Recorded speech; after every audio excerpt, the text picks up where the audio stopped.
poor man had 12 children and had to work day and night in order just to keep them fed. Thus, when the 13th came into the world, not knowing what to do with his need, he ran out into the highway, intending to ask the first person whom he met to be the godfather. The first person who came to his way was our dear God, who already knew what was in his heart, and God said to him, "Poor man, I pity you. I will hold your child at his baptism and care for him and make him happy on the earth." The man said, "Who are you?" "I am God." "Then I do not wish to have you for a godfather," said the man. "You gave to the rich and let the poor starve." Thus spoke the man, for he did not know how wisely God divides out wealth and poverty. Then he turned away from the Lord and went on his way. Then the devil came to him and said, "What are you looking for? If you'll take me as the child's godfather, I will give him abundance of gold and all the joys of the world as well." The man asked, "Who are you?" "I am the devil." "Then I do not wish to have you as the godfather," said the man. "You deceived mankind and led them astray." He went on his way, and then Death, on his withered legs, came walking towards the man and said, "Take me as your child's godfather." The man asked, "Who are you?" "I am Death, who makes everyone equal." Then the man said, "You are the right one. You take away from the rich as well as the poor, without distinction. You shall be my child's godfather."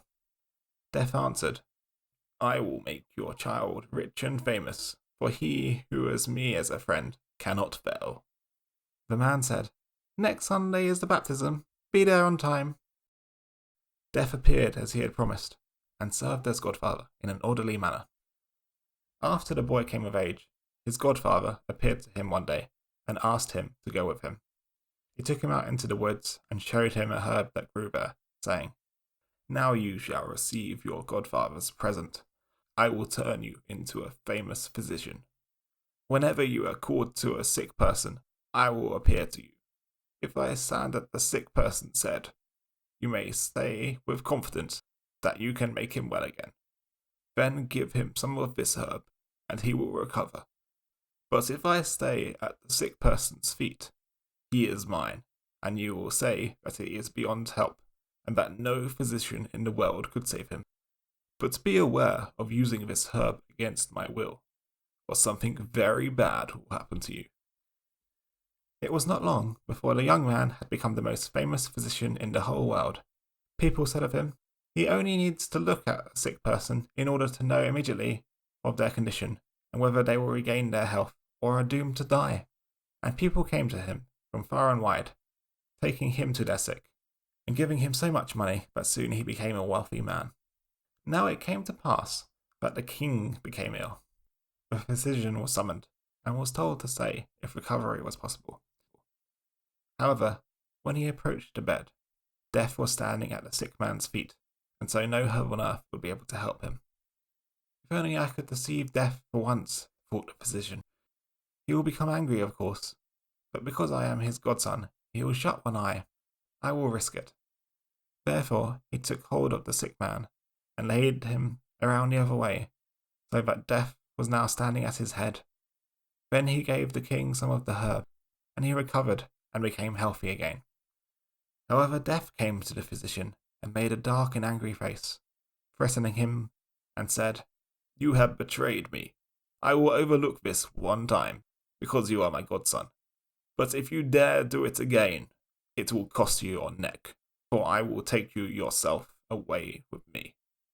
Soon after, the king's daughter became seriously ill. She was his only child, and he cried day and night until his eyes were going blind. Then he proclaimed that whoever rescued her from death should become her husband and inherit the crown. When the physician came to the sick girl's bed, he saw Death at her feet. He should have remembered his godfather's warning, but he was so infatuated by the princess's great beauty and the prospect of becoming her husband that he threw all thought to the winds. He did not see that Death was looking at him angrily, lifting his hands into the air and threatening him with a withered fist. He lifted up the sick girl and placed her head where her feet had been. Then he gave her some of the herb. Her cheeks immediately turned red, and life stirred in her once again. Death, seeing that he had been cheated out of his property for a second time, approached the physician with long strides and said, "You are finished. Now it is your turn." Then Death seized him so firmly with his ice-cold hands that he could not resist, and led him deep into an underground cavern. There the physician saw thousands and thousands of candles which were burning in endless rows, some large, others medium-sized, others small. Every instant some died out, and others were relit, so that their little flames seemed to be jumping about in constant change. "See," said Death, "these are the life-lights of mankind. The large ones belong to children, the medium-sized ones belong to married people in their best years, and the little ones to old people.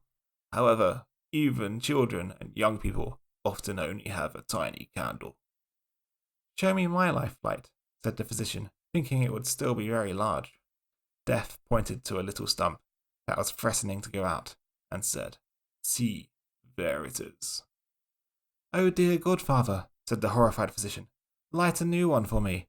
Do it as a favour to me, so that I can enjoy my life, and become king and husband of the beautiful princess." "I cannot," answered Death. "One must go out before a new one is lightened." "Then set an old one onto a new one, so that it will go on burning after the old one is finished," begged the physician. Death pretended that he was going to fulfill this wish, and took hold of a large new candle, but, desiring revenge, he purposely made a mistake relighting it, and the little piece fell down and went out. The physician immediately fell to the ground dead, and he too was now in the hands of Death.